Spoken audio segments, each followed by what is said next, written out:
Sir இதோட parent company வந்து Germany. So Germany அப்படின்னு சொன்னாவே வந்து மிஷினரிஸ் தான் அப்படிங்கிறது உலக அளவுக்கு எல்லாருக்குமே தெரியும். அங்க தயாரிக்கிற கார்ஸும் சரி, எக்யூப்மெண்ட்ஸும் வந்து ரொம்ப பெருசா இருக்கும் அப்படின்னு சொல்லி நான் கேள்விப்பட்டிருக்கேன். ஸோ நீங்க வந்து ஜெர்மனி அளவுக்கு நம்ம இந்தியா வந்து மிஷினரிஸ்ல வந்து டெவலப் ஆயிடுச்சா? நாங்க வந்து 96ல முத பேட்சிங் பிளான்ட் இம்போர்ட் பண்ணப்போ ஜெர்மனில இருந்து பிளான்ட் இங்க வந்தது.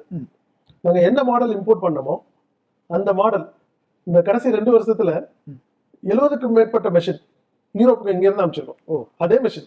ஓகே. ஸோ 25 வருஷத்துல கப்பல் திரும்பிடுச்சு. ஓகே. ஸோ அங்கிருந்து வர கப்பல் இங்க இருந்து போற மாதிரி ஆயிடுச்சு. ஓகே.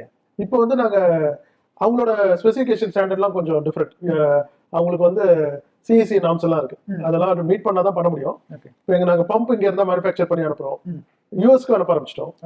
இதெல்லாம் சேர்த்து இன்னைக்கு இந்தியா வந்து ஒரு 50 கண்ட்ரீஸ்க்கு வந்து ஒரு ஹெட் குவார்டர்ஸா இருக்கு. Super sir. இது வந்து பாயிண்ட் 1. நாங்க தயாரிக்கிற மெஷின் வந்து நியூசிலாந்துல இருந்து ஐஸ்லாந்து வரைக்கும் எல்லா இடத்துக்கும் போகுது.